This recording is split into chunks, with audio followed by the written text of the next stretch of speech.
Eh bien, bonjour les beaux soleils, je suis ravie de vous retrouver. Ça fait longtemps. Ça fait longtemps que je n'ai pas pu vous poster des vidéos pour vous présenter les différentes lunaisons, les différents aspects astrologiques que nous traversons. J'ai eu énormément de travail et je vous remercie tous pour votre confiance, pour votre présence. Je remercie l'ensemble de ceux qui continuent à me faire confiance, à me commander des études et surtout à tous ceux qui m'ont demandé de mes nouvelles et qui se sont posé un peu la question du pourquoi j'avais un peu disparu des réseaux. Alors ça s'explique que je suis en train de mettre tout ça à jour. Je reviens vers vous avec un tas de nouvelles astrologiques intéressantes. D'ailleurs, nous abordons là aujourd'hui un mois extrêmement intéressant. On est le 1er novembre. On aborde donc le 11e mois de l'année. Le 1er novembre, aujourd'hui, eh bien, s'est produit la nouvelle lune. Une nouvelle lune, donc, dans le signe du Scorpion, et elle s'est produite précisément à 13h46 au 9e degré 35 du signe du Scorpion. Alors, pour un peu plus de facilité, pour vous expliquer directement par rapport au thème astral ce qui va se produire, je reviens tout de suite dans une vidéo un peu différente. Mais je tenais véritablement à vous faire un petit coucou, à vous embrasser de cœur à cœur, et je reviens très vite avec un tas de nouveautés. Prenez bien soin de vous et à tout de suite. Et nous revoilà ensemble. Je vous explique donc tout de suite les aspects directement sur la carte. Vous voyez, c'est une carte donc que j'ai fait sur AstroThème, hein, un site gratuit disponible pour tous. Nous allons observer les aspects directement ensemble sur cette carte qui est donc la carte de la nouvelle lune du jour, vendredi 1er novembre, 13h46 précisément. C'est là où le soleil et la lune se sont rencontrés à 9 degrés 37 comme on peut le voir ici. Alors comme vous pouvez le remarquer, cette nouvelle lune, elle se produit ici dans le signe du Scorpion. On est vraiment dans ce signe-là de transformation, un signe qui nous met face à des aspects de mort pour une renaissance. L'émotionnel est mis en évidence et beaucoup plus puissant. C'est évidemment une énergie, une atmosphère qui va être intense, qui nous parle avec le Scorpion de métamorphose. Avec le maître du Scorpion, Pluton, ça va nous parler de transformation, de transmutation, et tout cela est à traverser pendant les 2 prochaines semaines. Évidemment, des remises en question vont pouvoir en découler, hein. On voit d'ailleurs que cette nouvelle lune, elle est quand même assez chargée par un certain nombre d'aspects. On voit une belle opposition ici entre Pluton et Mars. On voit également que les autres astres ont des choses à nous indiquer. On va regarder ça tout de suite ensemble. Tout d'abord, eh bien, cette conjonction ici, Soleil-Lune, qui nous parle donc du Scorpion, qui nous parle aussi d'un aspect particulier. On voit un aspect qui est créé ici, comme vous pouvez le remarquer, de trigone avec Saturne. Saturne ici est donc bénéfique par rapport à cette nouvelle lune et elle va nous inviter, Saturne, à revoir un certain nombre d'éléments, à revoir un certain nombre de choses en rapport avec une transformation. C'est dans un but ici de guérison, dans un but aussi de pouvoir explorer les profondeurs de notre être pour pouvoir mourir à des vieilles choses, à des vieilles pensées, des vieilles dépendances, des choses qui sont obsolètes, pour pouvoir renaître finalement. Un cheminement, une avancée, une évolution est véritablement nécessaire pour pouvoir vivre cette renaissance. C'est à l'image de ce signe du Scorpion et surtout avec un aspect bénéfique de Saturne. Elle est encore rétrograde, mais elle repartira en marche directe dès le milieu du mois.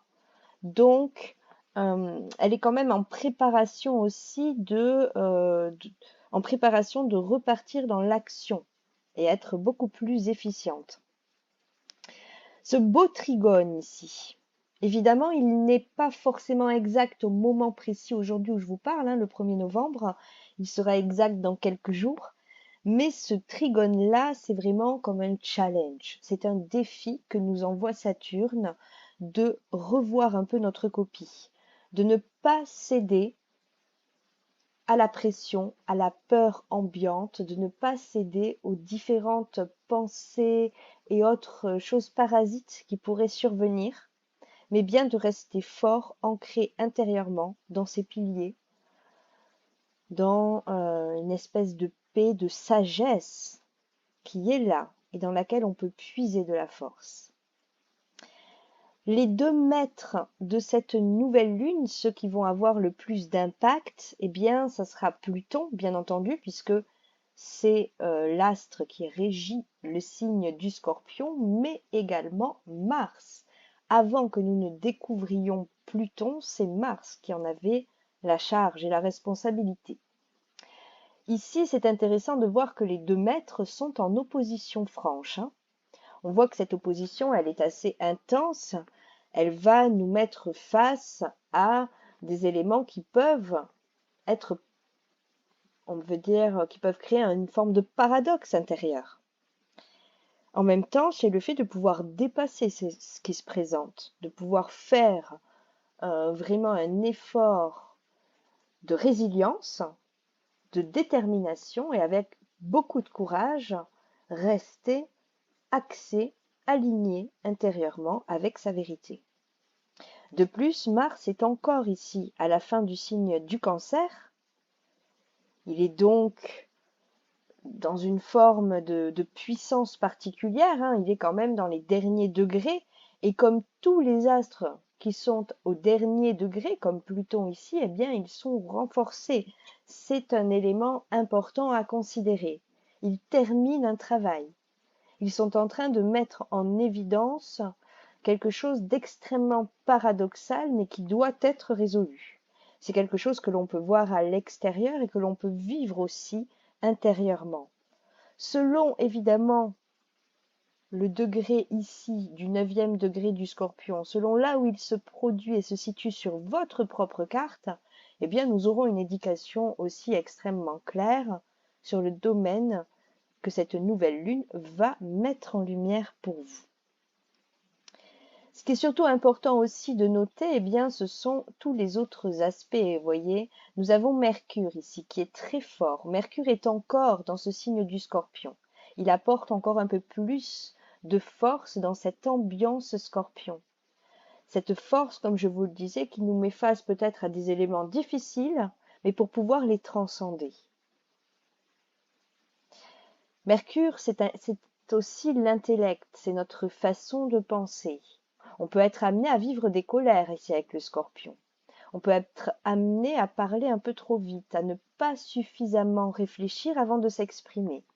Donc soyons attentifs aussi à mettre de la douceur dans notre expression, dans nos échanges. De plus, on a Vénus ici, une Vénus qui est quand même assez puissante dans le signe du Sagittaire. Ce n'est pas son lieu de prédilection, mais tout de même, elle apporte normalement une force particulière. Cependant, comme vous pouvez le voir, elle a des aspects assez conflictuels, un avec Neptune et un avec Jupiter. Ici Jupiter, ici Neptune. Donc, et non, en fait, c'était Saturne. Voilà, c'est un carré avec Saturne, pardon, je me suis trompée. Donc, opposition Jupiter, carré à Saturne, on est face aussi à une espèce de mal-être ambiant qui doit être dépassé, qui doit être accepté. Ici, Vénus nous demande d'accepter, même si on peut avoir un certain nombre d'éléments qui nous poussent à revendiquer notre force, notre liberté, notre place.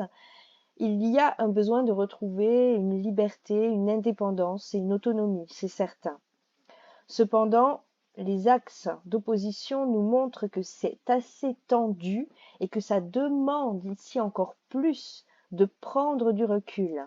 Vénus en Sagittaire nous indique qu'on peut se ressourcer directement dans la nature en privilégiant les points de vue en hauteur. Aussi, Pluton ici même, à la fin du signe du Capricorne, qui est très fort, a tout de même, mis à part l'opposition de Mars, des aspects très bénéfiques. Un bel aspect avec Mercure, un bel aspect avec Neptune, un bel aspect avec Uranus. Donc, on est tout de même aidé. Aidé pour vivre cette transformation, aidé pour traverser tout ce qui sera de l'ordre de confrontation, qu'elle soit directe ou simplement émotionnelle. En tout cas, on retrouve un équilibre. On peut à la fois aussi revoir un certain nombre de choses dans notre hygiène de vie, dans notre quotidien, dans tout ce qui nous impacte à chaque instant pour pouvoir faire cet effort de se recentrer. On peut aussi avoir quelques opportunités d'expression intéressantes. Ce Mercure, il est très fort, donc il peut aussi, avec autant de beaux aspects, nous aider à la communication, aider à régler des éléments qui sont à régler au niveau démarches administratives. De plus, à partir du 20 novembre, il va repartir en marche rétrograde. Donc si vous avez des éléments à régler, des choses à faire au niveau des papiers, faites-le, si possible, avant le 20 novembre. Ça ne veut pas dire qu'il sera trop tard après, mais tout de même, c'est préférable. Il peut y avoir des retards, des ralentissements. Mercure rétrograde est toujours un moyen de tester notre patience. Alors voyons aussi cet Uranus ici, Uranus qui crée donc cet aspect d'opposition avec Mercure. Il renforce, cette opposition renforce le principe de devoir prendre du recul avant de s'exprimer. Ça ne veut pas dire qu'il faut se taire, mais ça veut dire qu'il faut bien choisir ses mots et le moment où on va dire les choses. De manière générale, l'astre de l'imprévu, il est tout de même assez bénéfique durant cette lunaison. Il montre aussi qu'il peut y avoir des belles opportunités à saisir, qu'il peut y avoir des remontées de choses du passé. Vous voyez, il est là situé en bas du thème. Il peut y avoir des choses comme ça qui viennent nous perturber, qui remontent à la surface. Mais on est aidé pour le traverser. On est vraiment aidé pour se sentir de plus en plus fort, pour se sentir de plus en plus détaché, de prendre ce recul, mais pour une plus grande liberté. On explore nos profondeurs et en fait, on va au-delà de ce qui se présente et au-delà finalement de la surface. On peut aussi suivre une forme de spontanéité pour arrêter de se fourvoyer, pour arrêter d'oublier ce que l'on veut vraiment faire, demander une forme d'écoute. Toute forme de demande est facilitée durant cette période. Et ici, on va pouvoir retrouver une certaine logique, un certain équilibre. Des peurs sont totalement dépassées et le scorpion nous aide à retrouver une vraie authenticité. On a également, comme vous pouvez le remarquer, Jupiter, qui n'est pas forcément en très bons aspects. On l'a pu l'évoquer puisqu'il est en opposition de Vénus. Il est également en carré de Saturne et de Neptune, positionné ici. Donc, ce Jupiter ici, il est bien présent, mais il n'est pas forcément en grande capacité, là, de nous apporter des grandes aides. De plus, il est encore en mode rétrograde. Ce qui fait qu'on va devoir vraiment puiser dans d'autres ressources et notamment, on va pouvoir tout de même puiser dans Mars ici, qui est très très fort, qui est bientôt en train de revenir dans le signe du Lion. Il retrouve une certaine aisance et donc il va pouvoir nous faciliter au niveau des actions. S'il y a des choses à entreprendre, si vous avez des éléments que vous voulez améliorer, changer, mettre en place, c'est vraiment pendant les 2 prochaines semaines que vous pouvez utiliser cette force et ces grandes capacités pour le meilleur.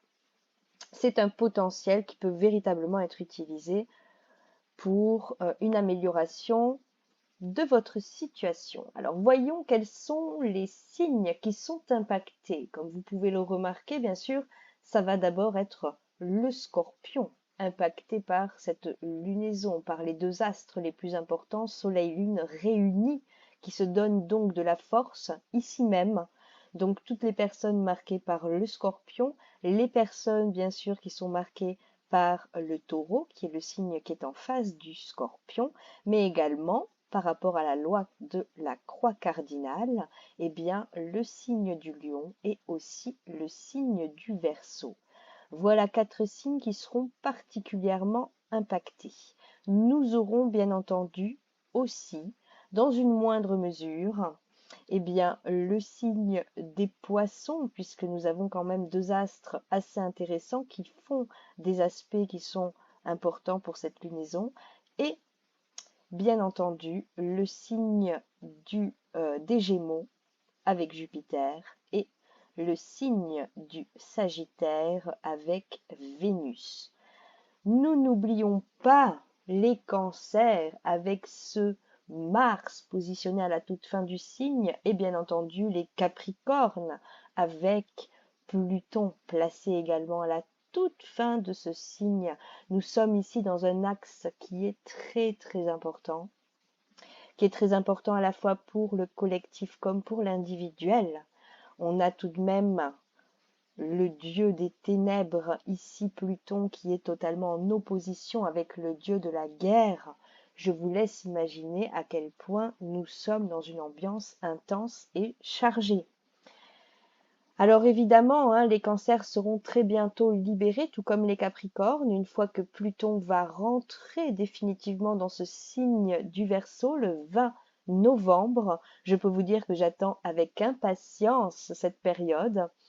Ça fait un certain nombre de temps, une vingtaine d'années, hein, que les cancers et les capricornes en pâtissent de ce passage de Pluton qui a été sévère, long et fastidieux. Et nous pourrons tous ressentir une forme de libération, mais bien sûr, je reviendrai pour vous en parler. Voilà les beaux soleils pour ce que j'avais à vous partager aujourd'hui par rapport à ces aspects, hein. Regardez cette carte comme elle est belle. On a tout de même un très beau triangle en plein cœur de cette carte qui forme un cerf-volant. Hein, on peut même voir un autre début de cerf-volant ici. On a donc une forme géométrique qui est vraiment toute belle, magnifique. On peut vraiment puiser dans des forces qui sont là, qui sont puissantes et qui vont nous aider à nous libérer toujours et encore plus. Voilà, j'espère que vous allez bien, que vous profiterez agréablement de cette période. Je reste disponible pour vous aider. N'hésitez pas à regarder sur mon site et ma page Facebook, ainsi que YouTube, ainsi que Ko-fi, les nouveautés qui sont là. Je peux maintenant vous préparer des bulletins mensuels par rapport à ce que ce mois, tel ou tel mois, va présenter pour vous, sous forme d'abonnement ou de façon ponctuelle. C'est un peu une révolution lunaire, si vous préférez, qui donc se rajoute aux différentes autres études, révolution solaire, transit et thème. Je vous retrouve très bientôt pour la suite. Hein. Comme vous pouvez le voir, les astres, eux, ne chôment pas et j'ai des tas d'autres vidéos à vous partager. Dès que mon matériel sera présent, je pourrai vous préparer des montages plus intéressants et interactifs. En tous les cas, sachez que je vous remercie toutes et tous. Merci encore et toujours. Je vous dis à très bientôt et à toujours. Prenez bien soin de vous.